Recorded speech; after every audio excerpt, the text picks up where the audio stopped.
कि मानव में आनुवंशिक अनियमितता यानी कि दैहिक गुणसूत्र की संख्या में परिवर्तन द्वारा उत्पन्न रोग। लेकिन इससे पहले हम लोग यहाँ कुछ बेसिक समझने वाले हैं, ठीक है। बेसिक क्या है समझो। जैसे मनुष्य में गुणसूत्र की संख्या कितनी होती है? सामान्य मनुष्य में, जो मनुष्य में गुणसूत्र की संख्या कितनी होती है? 46। कितनी होती है? 46, या आप लोग इसे कह सकते हो 23 जोड़ी। इतनी होती है 23 जोड़ी या 46 गुणसूत्र। इसमें से जो 22 जोड़ी गुणसूत्र होते हैं, 22 जोड़ी या फिर आप लोग कह सकते हो 44 कायिक गुणसूत्र होते हैं। कायिक या फिर आप लोग कह सकते हो दैहिक गुणसूत्र। दैहिक गुणसूत्र, इसे आप लोग कायिक या दैहिक गुणसूत्र कह सकते हो। लेकिन जो एक जोड़ी होता है, एक जोड़ी का अर्थ क्या है? 2 गुणसूत्र। 2 जो होते हैं वो लिंग गुणसूत्र होते हैं। लिंग गुणसूत्र,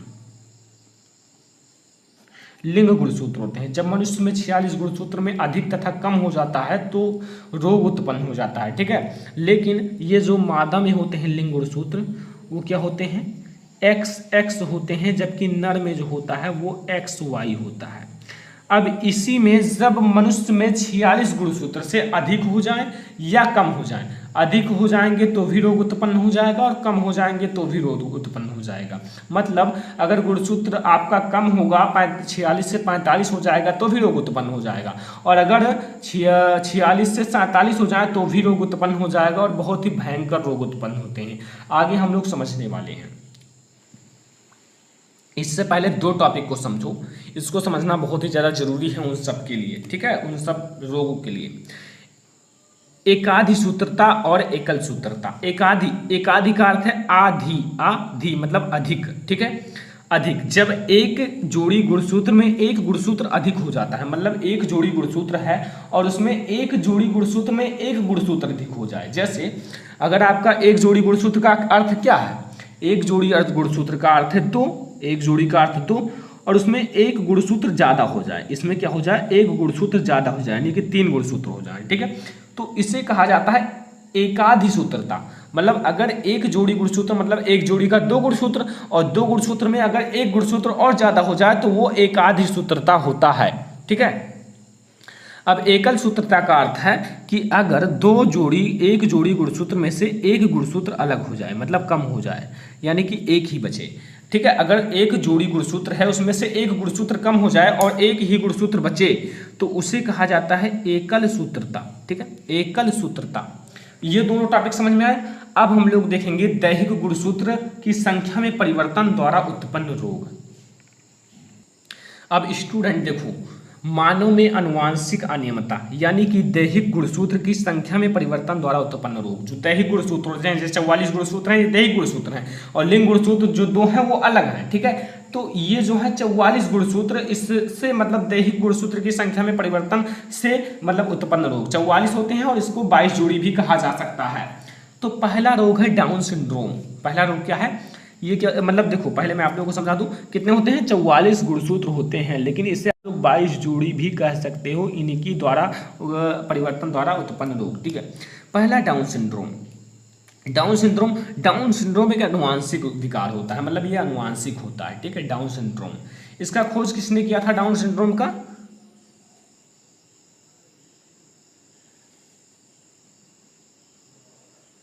लैंडन डाउन ने, ठीक है। अब देखो यह जो होता है, देखो जो इसका कारण क्या होता है, यह 21वें जो, देखो 23 जोड़ी होते हैं, नहीं 22 जोड़ी, केवल हम लोग दैहिक की बात कर रहे हैं, 22 जोड़ी। तो ये 21वीं जोड़ी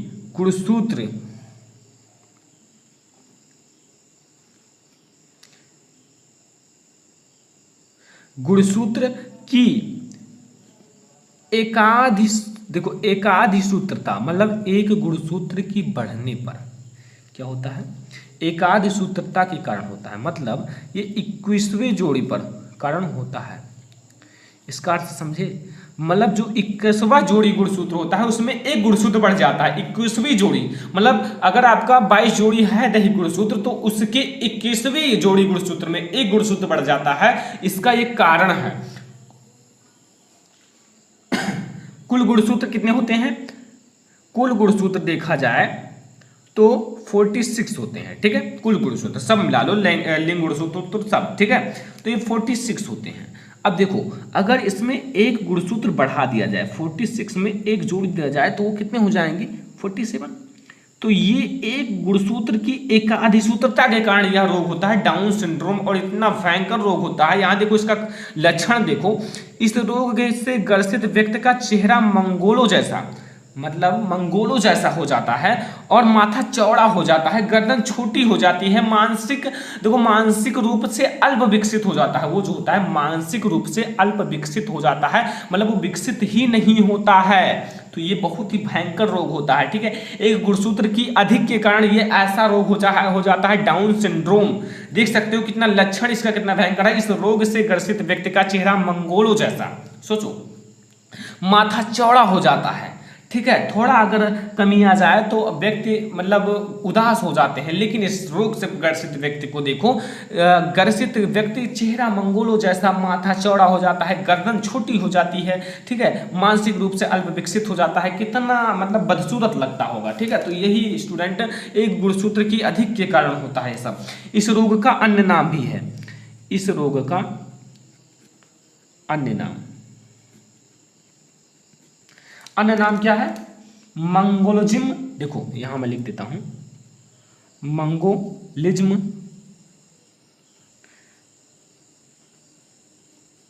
मंगोलिज्म, जड़ बुद्धिता, जड़ बुद्धिता, ठीक है। ठीक है, समझ में आया। इनका ये भी नाम है। तो ये था डाउन सिंड्रोम। अब हम लोग अगला पढ़ेंगे एडवर्ड सिंड्रोम। अगला है स्टूडेंट एडवर्ड सिंड्रोम, ठीक है, दैहिक गुणसूत्र की परिवर्तन के कारण जो रोग है।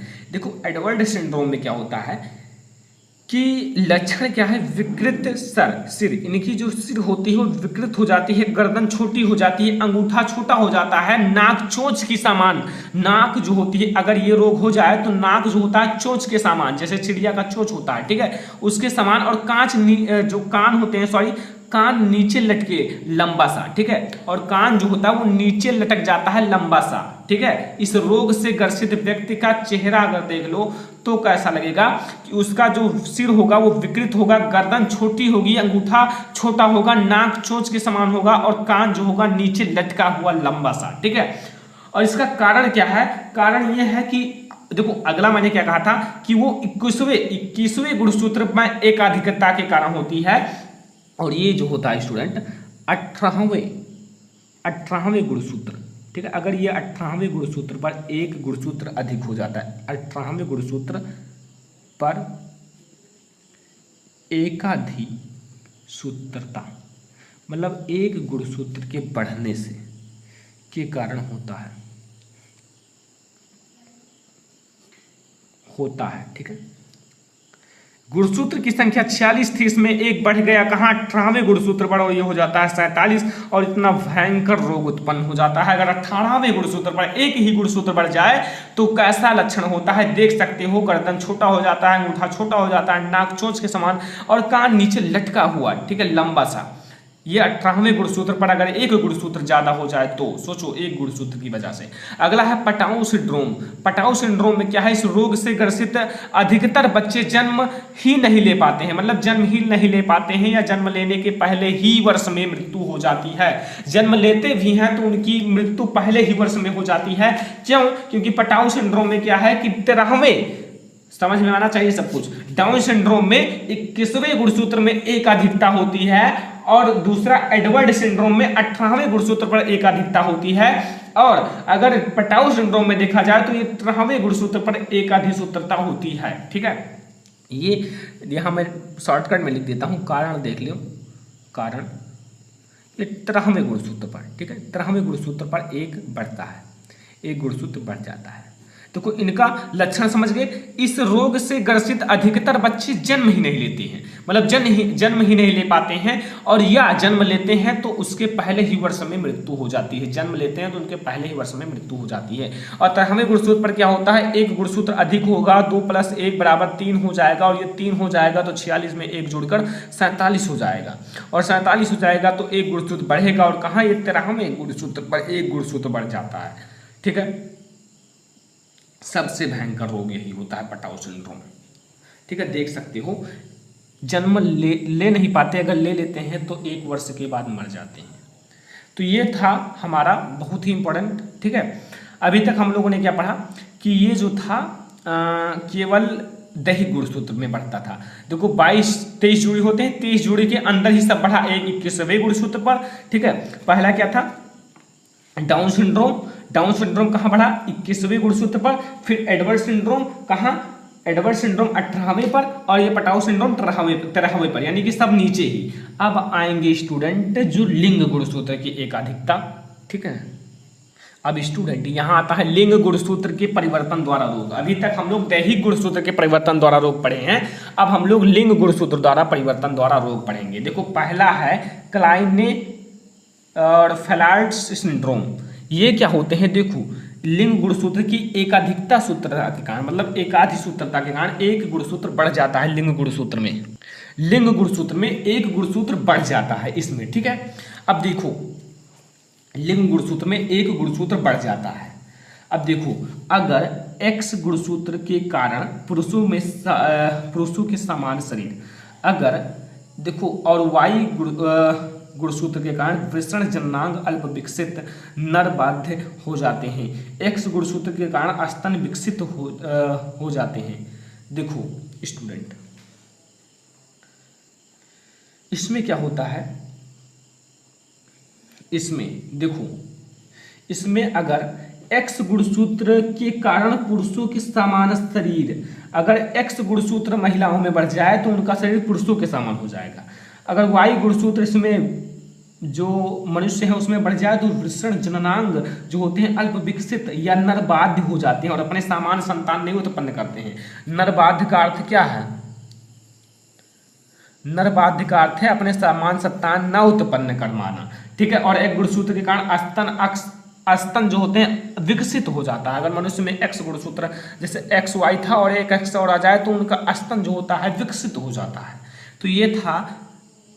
अब हम लोग अगला देखेंगे टर्नर सिंड्रोम। टर्नर सिंड्रोम, देखो टर्नर सिंड्रोम में क्या है, इसमें टर्नर सिंड्रोम में, इसमें देखो, इसमें ऊपर वाले में देख लो, इसमें 2 था, 2 में 1 जुड़ गया तो क्या हुआ 3, और 3 है तो पूरा 46 से 1 जुड़ जाएगा, यानी कि 46 था 1 बढ़ा तो ये 47 हो जाएगा, ठीक है। ये भी गुणसूत्र 47 ही होगा, 1 ज़्यादा हो जाएगा, ठीक है। लेकिन इसमें क्या होगा, टर्नर सिंड्रोम में एक लिंग गुणसूत्र अनुपस्थित हो जाता है, यानी कि अनुपस्थित होने का अर्थ क्या है, एकल सूत्रता हो जाता है, ठीक है। एकल सूत्रता, देखो यहाँ मैं आप लोगों को बताता हूँ कुल गुणसूत्र कितना है,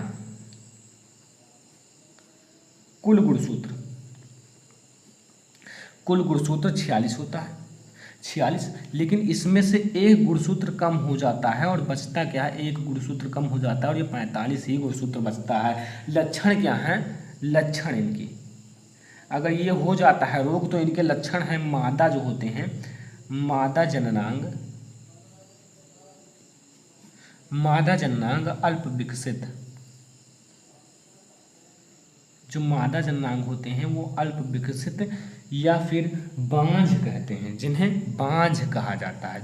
कहीं सुने होंगे आप लोग, बांझ कहते हैं, ठीक है। जिनके बच्चे नहीं होते हैं बांझ कहते हैं, यानी कि अपने सामान्य संतान उत्पन्न न कर पाना। इनका अर्थ है अपने सामान्य संतान ही उत्पन्न न कर पाना। बांझ का अर्थ है संतान उत्पन्न ही ना कर पाना, यानी कि अपने सामान्य संतान ही ना उत्पन्न कर पाना, ये होता है बांझ, ठीक है। तो यहाँ तक आप लोगों को समझ में आ गया होगा लिंग गुणसूत्र में परिवर्तन द्वारा रोग। यहाँ मैंने आप लोगों को 2 रोग समझा दिया है, ठीक।